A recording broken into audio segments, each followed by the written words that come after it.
Welcome back, ladies and gentlemen. This is the Bearable Bull here. And I got this aggressively average content for you today, as we have a lot of important things to discuss in this video.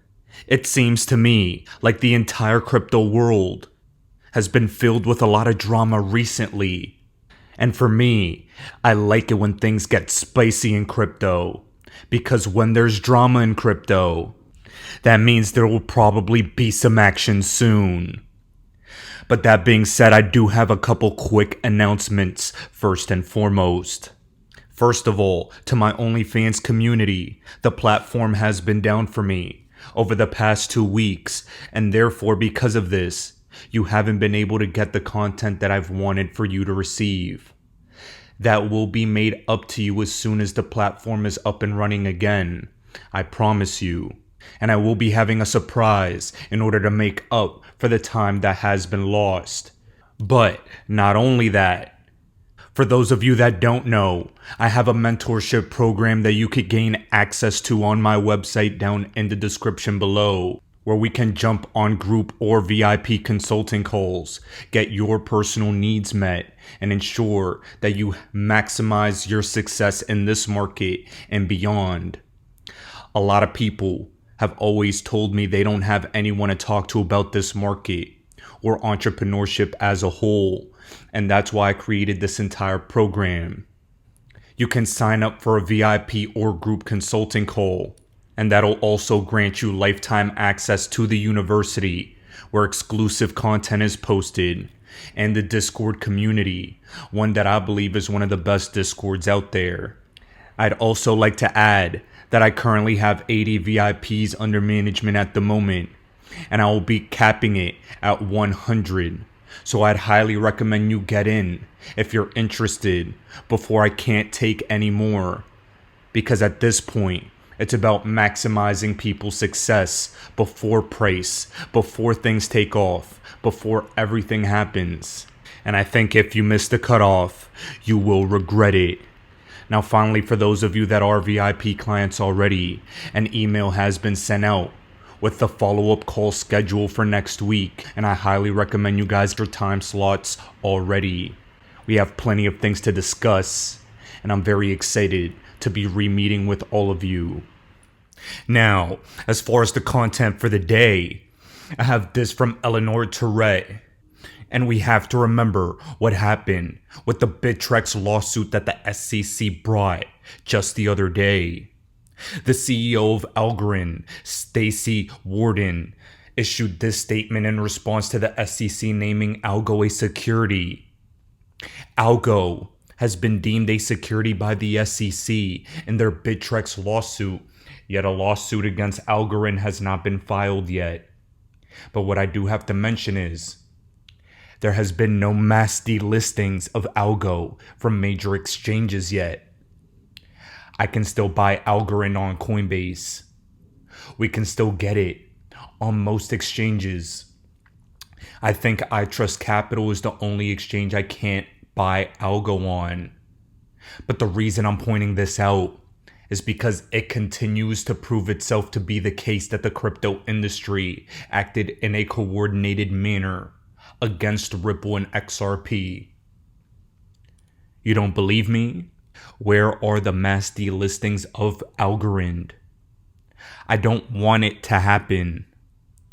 But why is XRP getting this special treatment?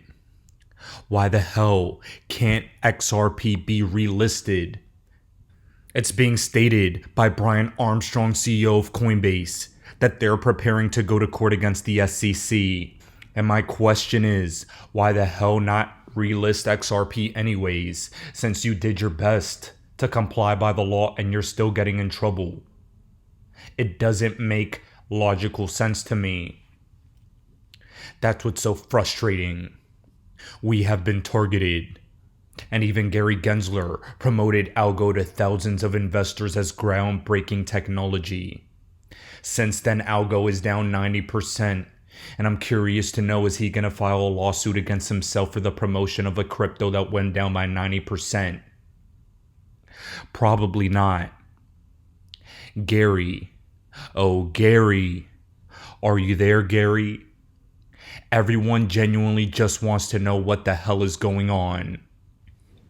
The crypto industry is moving overseas. The UAE is building financial free zones for a decentralized economy as Dubai continues to grow to be one of the biggest international hubs in the world. The United States is crumbling into a third world country wearing a Gucci belt. What the hell is happening? What the hell is going on? No regulator that has the best interests of this country would be doing what he's doing. And I think the reason is because he doesn't have the best interest of this country. He is invested and financially incentivized to promote Chinese technology with his own holdings. His $100 million fortune is invested in Chinese businesses while he's trying to pass ESG laws that will cripple United States innovation, and also passing laws and being a tyrant as the head of the SEC when it comes to crypto. I can't stress this enough. He can't answer simple questions in front of Congress. And here, Patrick McHenry breaks down Gary Gensler's past words, current words, and every single reason why he doesn't deserve to regulate this industry. As you noted back in 2018, you noted in your testimony that at the time, the SEC did not view Bitcoin and Ether as securities. Is that still your view? I think you're referring to when I was at MIT, testimony I gave in front of the this committee in 2019, if I remember. And I was speaking to what the SEC career staff had said. But is it your view now that that Bitcoin and Ether are not securities? No, I'm not going to get into any one token, but I think the securities laws are quite clear. If you're raising money from somebody else, and that's something the investing public believes that they anticipate or have a reasonable anticipation of profits based on the efforts of others, that fits within the securities law. But that was in 2014, and in 2018, the Securities and Exchange Commission has said, regardless of what it might have been in 14, it's now sufficiently decentralized that we'll consider it not a security.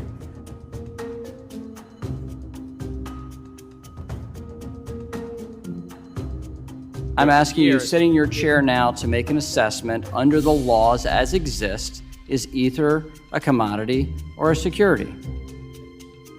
Without speaking to anyone. I know you've repeatedly said you're not going to speak to one, except you've spoken to one, Bitcoin.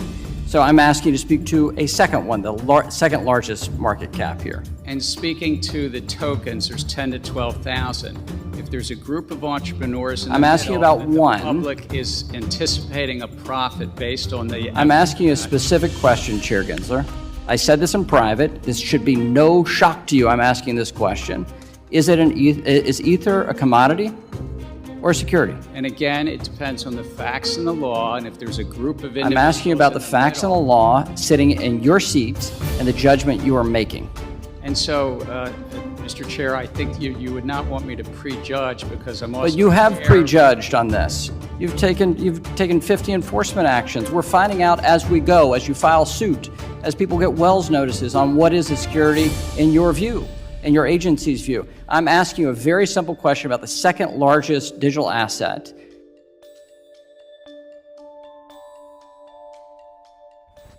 Now, ladies and gentlemen, as you can see, we're all very well aware of how Gary Gensler talked about crypto back at MIT versus how he talks about crypto as head of the SEC.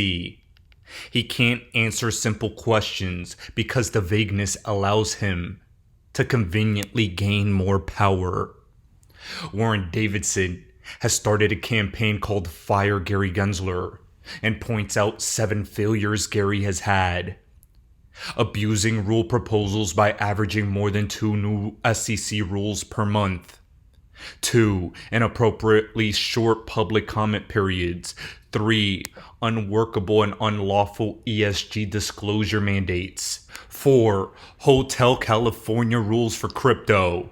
The ability to check in with the SEC at any time but never leave with approval, and endless discovery with no resolution and no clarity for the SEC's captives. And 5, an unworkable proposal for overhauling equity market structure. 6, a de facto ban on crypto through the proposed custody rule. And 7, failing to work with Congress.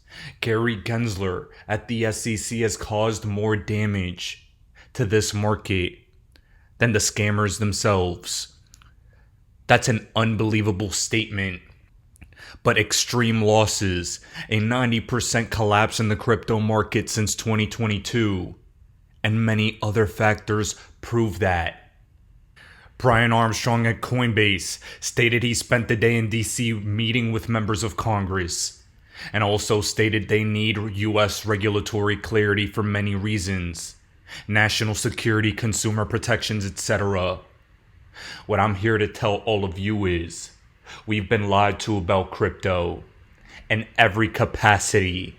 Now, a lot of you may be wondering, Bull, what do you mean by that? This is what I mean.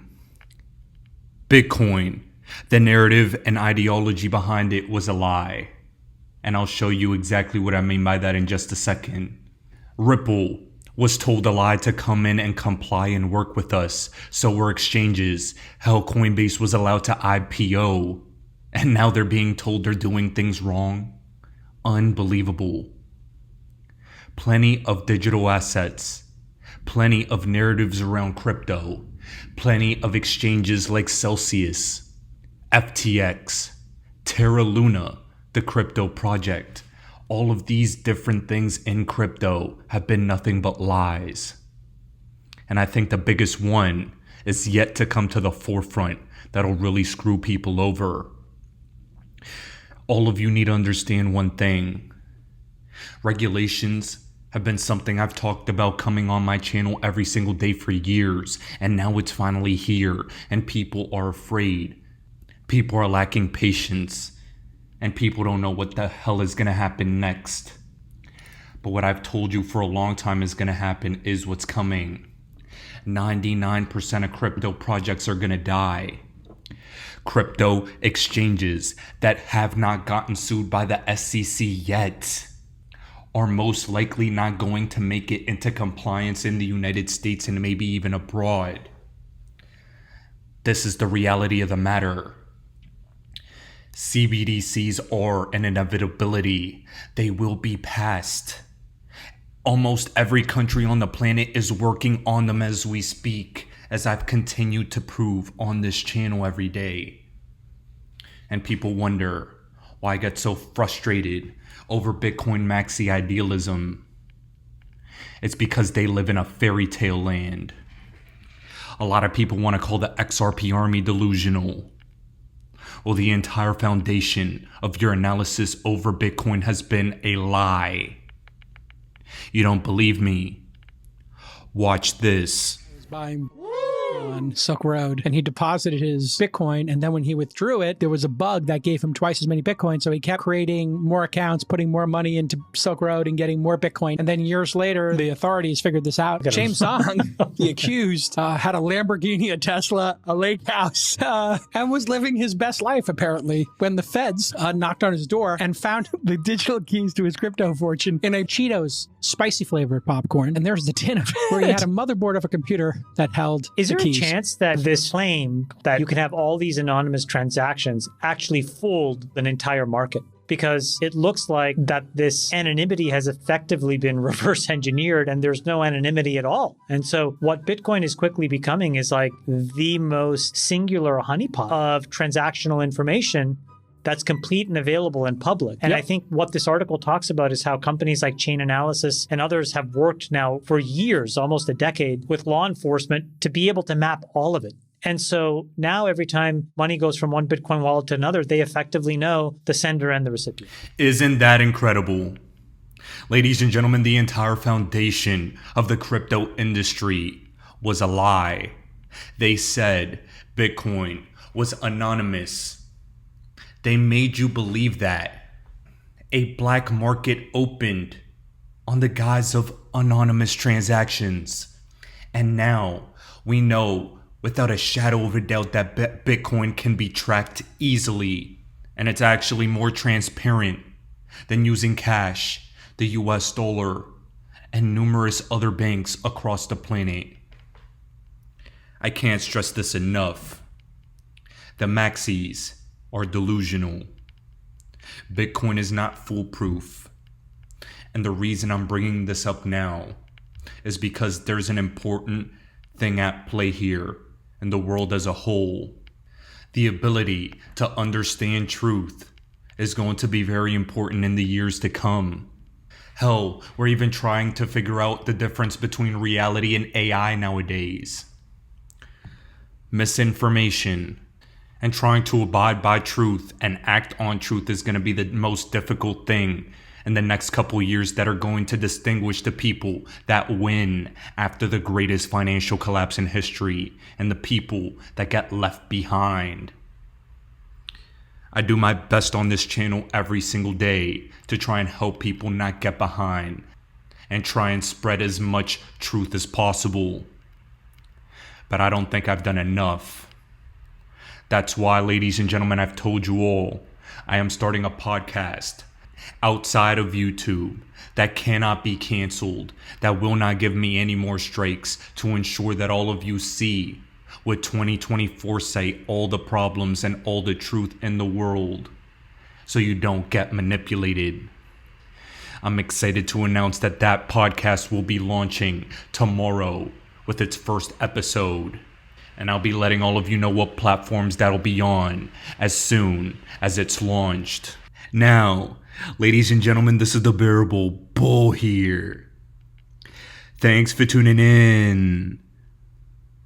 As always, I appreciate every single one of you. Now, I'll be back tomorrow with another video. Why do I hold XRP? Because Ripple's the chosen one to lead the new global digital payment system, and they use XRP. In 2013, the Federal Reserve began looking for faster payments options. 2 years later, an action plan was born and a federal payments task force was created. It included one company focused on crypto, Ripple. In 2014, the World Bank and Better Than Cash Alliance, which includes the Bill and Melinda Gates Foundation, Clinton Global Initiative, and the governments of 32 countries, put out a report called The Opportunities of Digitizing Payments. 1 year later, the Better Than Cash Alliance featured one crypto company on their website, Ripple. Today, Better Than Cash Alliance and all other UN initiatives are focused on a single agenda, the Sustainable Development Goals for 2030. You can see the SDGs logo on Bill Gates' lapel, world-leading companies, the Better Than Cash Alliance website, and on the UN's official exchange, Exchange. What crypto is Exchange officially utilizing for their carbon credit solution? XRP. The world will move to a new international standard for exchanging electronic messages between financial institutions by 2025 called ISO 20022. Who was the first ISO 20022 member focused on distributed ledger technology? Ripple. Who's partnered with over 300 financial institutions, including Bank of America, American Express, PNC, Santander, SBI, HSBC, Standard Chartered Bank, Bank of England, India, Singapore, Scotland, Australia, and Indonesia, the largest banks in Japan, Canada, Egypt, the Middle East, United Arab Emirates, Thailand, Morocco, Bhutan, South Korea, Brazil, and Latin America? Ripple. Who is a former employee overseeing the Federal Reserve? Ripple. A former employee overseeing the world's largest asset manager, BlackRock's digital asset division? Ripple. Leading Australia's CBDC effort? Ripple. Who hired a former Treasury of the United States? Ripple. 2 former Federal Reserve attorneys to their board? Ripple. 2 former Clinton and Obama advisors? Former Minister of Defense and Economics of Germany? Former business director at Swift? Former Swift board member? Former CFO of PayPal? Former head of the DTCC? Former chief business officer at Uber? Former VP of Amazon and former SEC chair on their legal team? Ripple. Who's a member of the Digital Pound Foundation, Digital Dollar Project, Digital Euro Association, Mojaloop, IMF's high-level advisory board on fintech, Hyperledger Blockchain Consortium, Open Payments Coalition, Faster Payments Council, Global Payments Steering Group, Cross-Border Working Group, International Association for Trusted Blockchain Applications, Crypto Climate Accord, University Blockchain Initiative, World Wide Web Consortium, and a featured partner of the World Economic Forum with 3 members of their team directly listed on the WF website? Ripple. Now, does Ripple and XRP sound like they're going to disappear, or do they sound like they're part of a much bigger plan? You decide.